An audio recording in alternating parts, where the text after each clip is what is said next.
born and is not initiating adequate ventilation, remember apnea or gasping respiration demands support, we can then provide positive pressure ventilation. Now I'm going to do that initially with the self-inflating resus bag, and I'll do that without gas flow in this occasion. With the mask, we apply the mask to the face. This mannequin has an automatic oral airway, whereas usually we rely on the nasal airway of the baby. And placing the mask from below up, and in typical newborn the mouth may be closed, and that's fine. We get a good seal with the mask by providing downward pressure. People talk about the C grip on the mask to provide downward pressure, and then the other three fingers, the E grip, of having those fingers along the line of the mandible, not in the floor of the mouth but along the line of the mandible, and providing a bit of forward jaw tilt or forward jaw thrust, and with just a mild amount of extension of the neck of the baby. We then start ventilation in order to get good chest movements, such that we do this. And it's important that this isn't little pants, but nice long inflations with good chest movement. It's important, I think, for the person providing the ventilation to be watching the chest. I know in the heat of the moment it's often, there are lots of diversions and things and people to be talked to, but it's very important and all about this process of cardiopulmonary transition and the important role of lung inflation in that process that means that the person providing positive pressure ventilation should be watching what they're doing and making sure that they are achieving their goals. And the recommendations are that we provide about 20 to 30 breaths over the first 30 seconds. It's useful perhaps to have some cadence or idea of the speed of ventilation in one's mind, and a good way of remembering this is to go breath 2, 3, breath 2, 3, breath 2, 3, breath 2, 3, breath 2, 3. And to do that for about 20 to 30 seconds. Remember that if there isn't good chest movement, it may be because the airway has been occluded, and certainly with this mannequin, unless the neck is adequately extended, we don't get good chest movement because the airway occludes. So it's often necessary just to readjust the head position in order to get good chest movement. As I mentioned, this blow-off valve can be manually overridden, but in the majority of cases it's not necessary to do that to get good chest inflations. Okay, so breath 2, 3, breath 2, 3, breath 2, 3, breath 2, 3.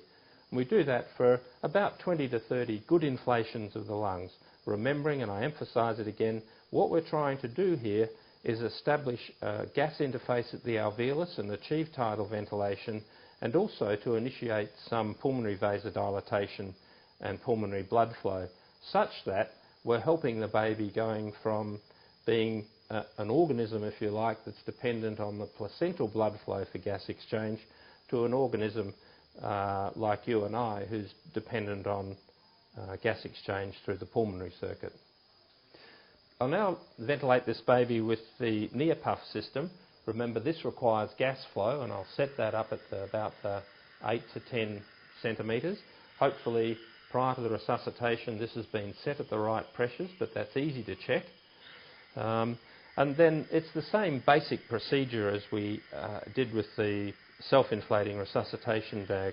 We achieve a good seal, and we can use the C grip to get a good seal. And remember that with the near-puff circuit, the fact that you can generate your peak pressure here, in a way, proves that you've got a good seal. Then with the E grip along the line of the mandible here, we can position the neck into the right position, and then we can initiate ventilation of the lung. And as you can see here, we've got nice lung inflation there, nice chest movement, okay, up at our peak pressure of 20. Now you might find, or often do find initially, that you need those pressures, and over the first 4 or 5 breaths, lung inflation and chest movement gets better and better. At that point, it's perfectly appropriate, perhaps, to decrease the pressure a little bit. Again, we give 20 to 30 breaths over the first 30 seconds, and again that same cadence of breath 2, 3, breath 2, 3, breath 2, 3 is a good way of getting those things right. I think it's obvious, isn't it, that the chest inflation with this system is a bit slower. There's a slower rise time than with the self-inflating bag, and this is because chest inflation with this system, with the near-puff system, is dependent on gas flow. So we've got that set at 8 to 10 litres a minute. That's the maximum gas flow for lung inflation. With the self-inflating resuscitation bag, with vigorous compression of the chamber here, we actually produce gas flows that are transiently much, much higher than the 8 to 10 litres a minute that is delivered by this circuit. Some may see this as an advantage of the self-inflating resuscitation bag.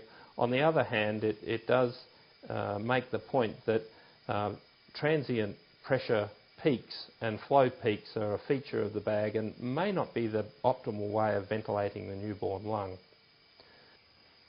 Breath 2, 3, breath 2, 3, breath 2, 3. Okay.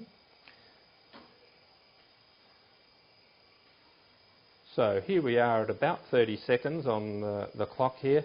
We've given about 20 to 30 good inflations of the lung, and now we make an assessment of the baby's heart rate. There are a number of ways of doing that. We can palpate the pulse at the axillary artery, the femoral artery, or probably the easiest, at the base of the umbilical cord, simply by pinching the cord here.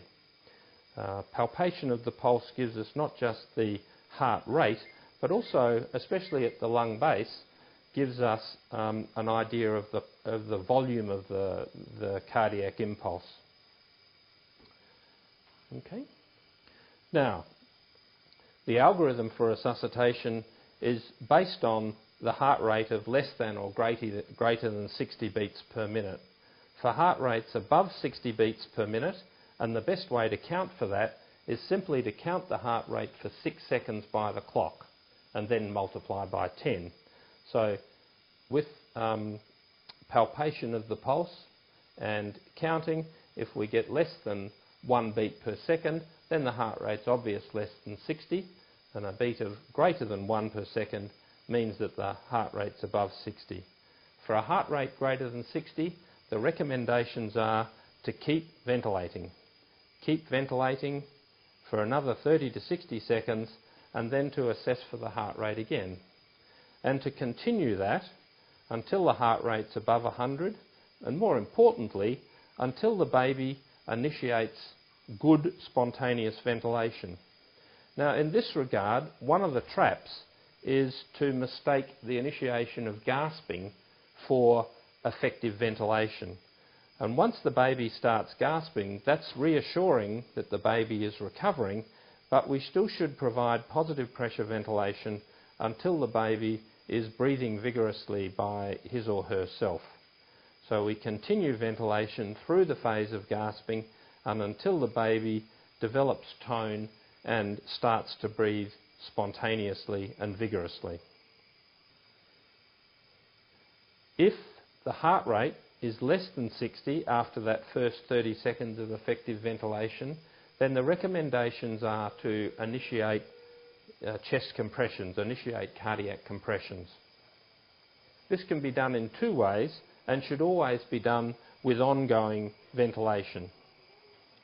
The recommended methods for doing that, which I'll now do separately without ventilation, are the 2-finger technique and the 2-thumb technique.